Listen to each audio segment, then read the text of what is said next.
Bienvenidos y bienvenidas a UTNianos, Crónicas de Ciencia y Sistemas, el programa de radio de la UTN Facultad Regional Resistencia que une la ingeniería con la sociedad, la ciencia con la vida cotidiana y el conocimiento con la responsabilidad. Yo soy Maximiliano Cosani. Juan Pablo Latorre. Ignacio Luque. Y Bautista Velarde. Juntos somos el grupo C9 de Ingeniería en Sistemas de Información. En el programa de hoy vamos a recorrer tres grandes temas. Primero, en nuestro bloque Panorama Universitario, vamos a hablar de los orígenes de la UTN y el rol histórico de la ingeniería. Luego, en la cultura tecnocientífica, vamos a analizar qué es la tecnociencia, la inteligencia artificial y la ética del ingeniero.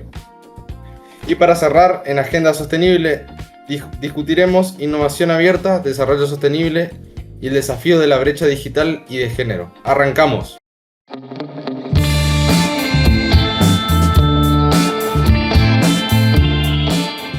Empezamos con nuestro primer bloque, Panorama Universitario. Y para arrancar, les propongo un viaje en el tiempo. Cuando pensamos en ingeniería, muchas veces imaginamos computadoras, códigos, redes, pero la ingeniería lleva con nosotros miles de años. Las pirámides de Egipto, alrededor del año 2600 a.C., son quizás el primer gran ejemplo de ingeniería estructural, a escala. El primer ingeniero conocido de la historia se llamó Imhotep. No diseñó software, diseñó monumentos que todavía existen. Es fascinante, Maxi. Y fíjate que esa idea de que la ingeniería transforma en el mundo no cambió. Los romanos construyeron 29.000 kilómetros de carreteras. Con la revolución industrial llegó la máquina de vapor y de ahí surgió la ingeniería mecánica. Después la electricidad, el ENIAC en 1945, la primera computadora electrónica, y más tarde el ARPANET, el antecedente del internet que hoy usamos a diario. Cada época tiene su ingeniería, pero el objetivo siempre fue el mismo: resolver problemas reales de la sociedad. Y en ese contexto, ¿cómo nace la UTN? Ignacio, contanos. La UTN no nació como una universidad más. En 1948, durante el primer gobierno de Juan Domingo Perón, se creó la Universidad Obrera Nacional, que tiene de abreviatura la UON, mediante la Ley 13.229. El contexto era de industrialización acelerada. El país necesitaba ingenieros que pudieran diseñar y mantener, no solo operar máquinas importadas. Pero había algo más profundo. La OON fue pensada para democratizar el acceso universitario, para que el hijo del obrero, o el obrero mismo, pudiera llegar. Ese modelo era muy disruptivo para la época. Las clases eran vespertinas y nocturnas, para que los estudiantes puedan seguir trabajando. Había una fuerte articulación entre teoría y práctica. El rector tenía que ser un obrero egresado de la escuela sindical de la CGT. Era literalmente una universidad de y para los trabajadores. Y después del golpe de 1955, hubo intentos de cerrarla o degradarla, pero estudiantes y docentes resistieron, y en 1959, la Ley 14.855 transformó oficialmente la UON en la Universidad Tecnológica Nacional, como la conocemos hoy, con autonomía plena y equiparada al resto de las universidades nacionales. Hoy, la UTN forma más del 40% de los ingenieros del país. Y esta idea de democratizar el conocimiento no es solo historia, chicos.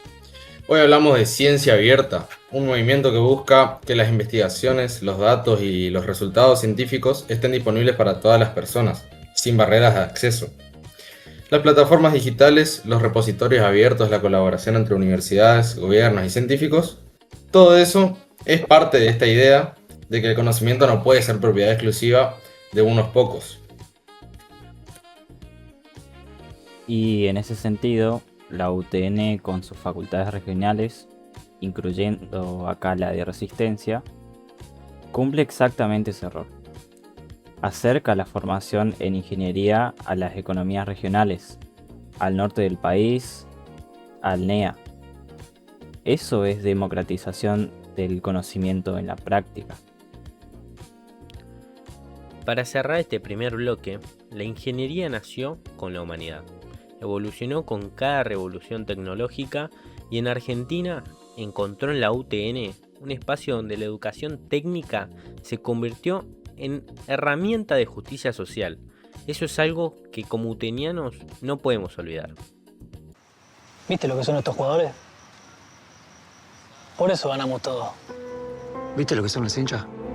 Por eso ganamos todo. Los rivales los ven. Se asustan. Al final yo quería ganar más por él. Que por mí. Hacen miles de kilómetros para estar acá. Y ponerse esta camiseta.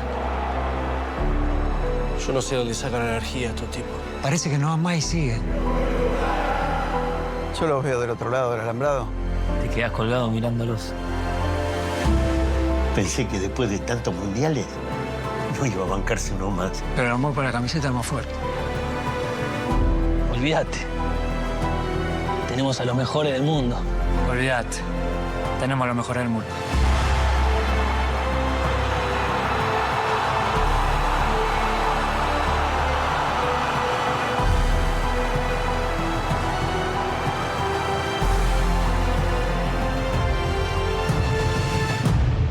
Pasamos ahora a nuestro bloque central, cultura tecnocientífica, y empezamos con una pregunta que parece simple pero no lo es. ¿Cuál es la diferencia entre técnica, tecnología y tecnociencia? Buenísima pregunta. La técnica es la más antigua. Ya en la prehistoria, el ser humano utilizaba técnicas para fabricar herramientas y armas. La rueda hidráulica de los egipcios, el papel de China, la imprenta de Gutenberg, todo eso es técnica. Es un conjunto de procedimientos aprendidos por repetición y prueba y error para llegar a un fin determinado. La tecnología da un paso más. Ya no es solo el procedimiento, es el conocimiento sistemático y racional de base científica que permite describir, explicar y diseñar artefactos técnicos. La tecnología se sitúa entre la técnica y la ciencia. Para Oscar Varsavsky, la tecnología comprende instrumentos para alcanzar objetivos de producción. Para Langdon Wiener, las tecnologías no son neutras, son formas de vida que pueden ser inherentemente políticas. Un algoritmo de recomendación no es solo código, es una decisión que afecta qué información ve la gente. Y después llegamos a la tecnociencia. Este concepto aparece cuando la ciencia y la tecnología se fusionan tan profundamente que ya no podemos separarlas. La tecnociencia no la hace una sola persona en un laboratorio, la hacen equipos, empresas, con grandes inversiones. Ejemplos, el CERN en Europa, donde surgió la World Wide Web, las misiones de la NASA a Marte, las grandes corporaciones tecnológicas como Google o Microsoft, donde la investigación básica está subordinada a la capitalización del mercado. Y ahí es donde entra en juego algo que nos toca directamente a nosotros como futuros ingenieros en sistemas. La inteligencia artificial, Juan Pablo, ¿cómo la ves vos? La IA es quizás el ejemplo más claro de tecnociencia en acción hoy. Un sistema de inteligencia artificial aprende de millones de ejemplos, detecta patrones en datos y puede hacer cosas que antes solo hacían humanos. Traducir idiomas, diagnosticar enfermedades, comprender música, generar texto. El ChatGPT, que muchos de ustedes conocen, es un ejemplo de esto. Pero ojo, y esto es importante, la IA no es mágica, está hecha de códigos, de datos, de decisiones humanas sobre qué entrenar y con qué objetivo. Y esas decisiones tienen consecuencias. Si entramos en un algoritmo con datos sesgados, el algoritmo va a reproducir esos sesgos. Hay casos documentados de sistemas de reconocimiento facial que fallaban en más personas de piel oscura porque los conjuntos de datos de entrenamiento no eran representativos. O por ejemplo, sistemas de selección de personal discriminaban a mujeres porque aprenden de historiales de contratación históricamente dominados por hombres. Eso no es un problema del algoritmo, es un problema ético y social. Y acá entra el rol del ingeniero en sistemas. Nosotros no somos solo técnicos que escriben código, somos profesionales que tomamos decisiones que afectan a la sociedad.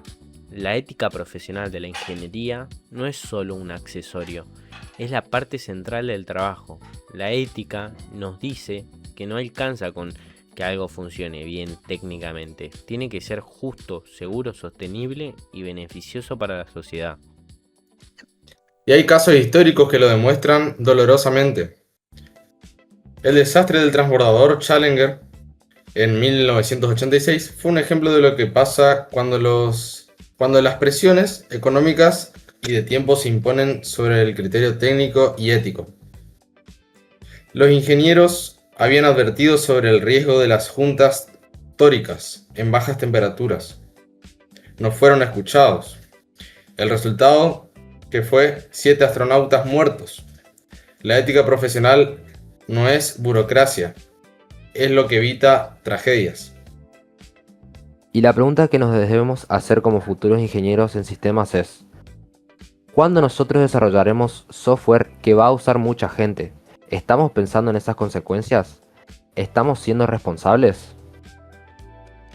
Vale la pena también mencionar el concepto de paradigma que estamos trabajando en la materia. Un paradigma científico, según Kuhn, es el marco compartido por una comunidad científica que orienta cómo se investiga y qué preguntas se deben hacer. Y la IA está generando un cambio de paradigma. Estamos pasando de sistemas que programamos explícitamente a sistemas que aprenden. Eso cambia cómo trabajamos como ingenieros, qué habilidades necesitamos y también qué responsabilidades asumimos. Para cerrar, la cultura tecnocientífica, técnica, tecnología y tecnociencia son 3 formas en las que la humanidad ha organizado su relación con el mundo material. La inteligencia artificial es la manifestación más poderosa de la tecnociencia actual, y el ingeniero en sistemas en ese contexto tiene que ser a la vez técnico competente, pensador crítico y ciudadano responsable. No son solo roles separados, son uno solo. La verdad, está difícil. Y está jodido. Y sí, claro. Yo sé que tenemos un equipazo, pero digan 2 seguidas, No, chicos. está difícil. Está jodido. Perdón que los interrumpa, ¿eh? Manu, ¿cuánto tiempo tenían para darle vuelta al partido a Serbia? 8 décimas de segundo. ¿Por? Esa también era jodida, ¿eh? Ustedes eran muy chicos, pero saben que en el 2000 quisimos retirar la 10. Porque era imposible que aparezca otro jugador así. Y mirá lo que pasó. Che, Santi, ¿vos te sacaron un pulmón? Sí, 3/4. ¿Y cómo hiciste para ganar el oro olímpico? Con los míos. Increíble. ¡Vamos, vamos, vamos! ¡Vamos! ¡Sí, sí, sí! ¡Sí! No sé cómo hizo San Martín para cruzar todo esto. ¡Viva la patria! Y encima con asma. ¿Vos sabés que escucha un ruido y te tira la nota? Imposible. Mira. ¡Sí, gol! Fa sostenido. Yo no sé si ustedes son muy futboleros, pero en el 86 el Tata jugó la final con el dedo así, haciéndose un agujerito en la remera porque se dislocó el hombro. En realidad era el pulgar, jefe. Este techo soporta el peso de 2 colectivos. Hermano, esto es imposible. Imposible era pintar una Ferrari de negro. Y los pibes en los 90 el DT venía del Zetachero, ojo, ¿eh? ¿Y cómo se va manejando a los juveniles, maestro? Sí. ¿Dame una oportunidad? Y sí, amigo, está difícil, ¿no seguías? Difícil es que no te vayas de vacaciones a Holanda, eso sí que es difícil. Se calentó el partido, Leandro. Qué boludo, pibe. Entonces vos decís que podemos... Es difícil. Difícil puede ser, pero hay un detalle. Somos Argentina.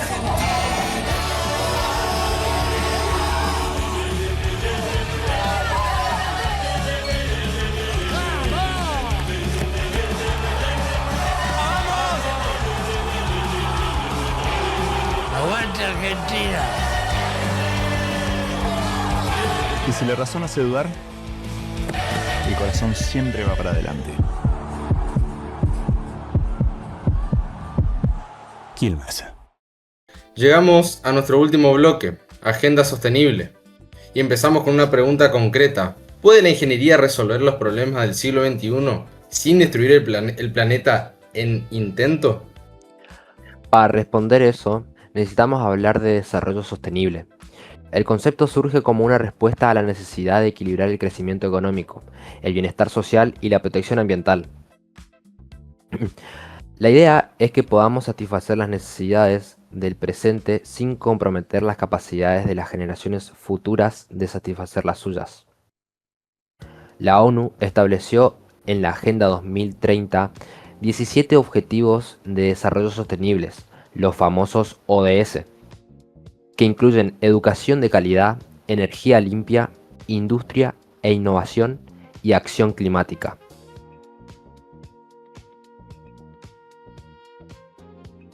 Así es, y en ese marco aparece la innovación abierta. A diferencia de los modelos tradicionales donde las empresas desarrollan todo de manera interna, la innovación abierta reconoce que las mejores ideas pueden venir de cualquier parte, de universidades, de otras empresas, de los propios usuarios. El software de código abierto es el ejemplo más claro. Linux, por ejemplo, que corre en la mayoría de servidores del mundo, fue desarrollado colaborativamente. Arduino, que muchos usamos para prototipos, es hardware abierto. La colaboración acelera la innovación. Y cuando el conocimiento se convierte en el principal motor de la economía, hablamos de economía del conocimiento. Ya no es el carbón o el acero lo que genera valor, es la investigación, la innovación, el capital humano capacitado. En Argentina, empresas como Mercado Libre o Globant son ejemplos de cómo el conocimiento tecnológico puede generar valor económico y social. La formación universitaria, la de ustedes y la nuestra, es la base de esa cadena. Pero no podemos hablar de innovación sostenible sin hablar de las desigualdades que existen. La brecha digital es real. Hay sectores enteros de la población, especialmente en áreas rurales de América Latina, que no tienen acceso a internet de banda ancha o incluso electricidad estable. Como dice la CEPAL, sin infraestructura básica sólida es imposible desplegar tecnologías sostenibles avanzadas. Y eso profundiza la desigualdad. La tecnología que nos llega a todos no es una solución, es una nueva forma de exclusión. Y hay otra brecha que no podemos ignorar, la de género. Las mujeres siguen siendo minoría en las carreras de ingeniería y en los puestos de liderazgo tecnológico. No porque no tengan capacidad, sobran los ejemplos históricos de mujeres que hicieron aportes fundamentales a la ciencia y la tecnología, sino porque hay barreras estructurales, prejuicios y falta de modelos de referencia. Una ingeniería que no sea diversa va a producir soluciones sesgadas. Si los equipos que desarrollan tecnología no incluyen perspectivas diversas, los productos que generan van a reflejar esas ausencias. Y ahí está el desafío concreto para nosotros como ingenieros en sistemas. La tecnociencia ya puede contribuir a la sostenibilidad ambiental. La IA ya se usa para optimizar redes eléctricas con energías renovables, para monitorear deforestación satelitalmente, para mejorar la eficiencia agrícola. Pero para que eso funcione necesitamos marcos de regulación que pongan valores ecológicos, sociales y éticos al mismo nivel que los económicos. La tecnología es neutra, depende de quién la diseña y para quién y con qué valores. Para cerrar Agenda Sostenible, la innovación abierta, la economía del conocimiento y el desarrollo sostenible son 3 pilares que la ingeniería tiene que integrar. No podemos diseñar soluciones técnicas sin pensar en su impacto ambiental y social. Y no podemos hablar de progreso si ese progreso deja fuera a millones de personas por razones geográficas, de género o de acceso económico. Y con eso llegamos al final de este primer episodio de Utenianos, crónica de ciencia y sistemas. Pasamos por la historia de la ingeniería y la UTN, analizamos la tecnociencia y la inteligencia artificial y reflexionamos sobre el futuro sostenible que queremos construir. Gracias por escucharnos. Hasta la próxima. Acá Juan Pablo Latorre. Ignacio Luque, nos vemos. Y yo soy Bautista Velarde. Nos escuchamos pronto.